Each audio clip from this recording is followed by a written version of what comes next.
নমস্কার বন্ধুরা, তোমরা মনে করি তোমরা সবাই ভালো আছো। তো তোমাদের জন্য আমি আজকে আরেকটা ইন্টারেস্টিং আর ইউনিক ব্লগ নিয়ে চলে এসেছি। আর সে ব্লগটা হচ্ছে তোমরা আমাদের পাশে করে দেখতেই পারছো যে তাল গাছটা।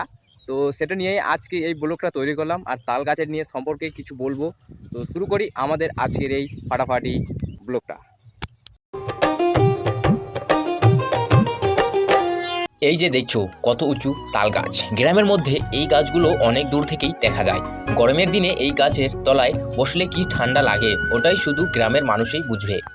এই গাছে যেহেতু তাল ধরে ওটা দিয়েই কত কিছু বানায়, যেমন তালের পিঠা, তালের বড়া, তালের ক্ষীর। আহা কি সুস্বাদু!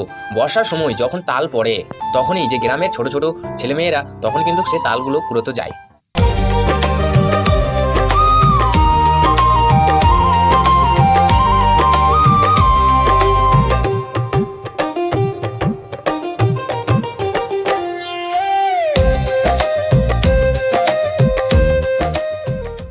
দেখতে পাচ্ছেন ছোট ছোট তালের গাছ, সেই সুন্দর।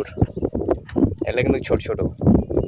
আমরা ছোট থাকতে এই গাছের নিচে কত খেলাধুলো করেছি, লুকোচুরি, দৌড়ানো, সবকিছু সাথে এই তাল গাছ জড়ানো রয়েছে। এখন তো সময় বদলাছে, কিন্তু এই গাছটা এখনো আগের মতোই দাঁড়িয়ে আছে।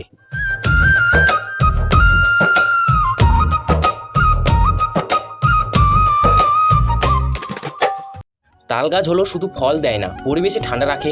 ঝড়ের বদলে এই গাছে অনেক শক্ত, সহজে পড়ে না।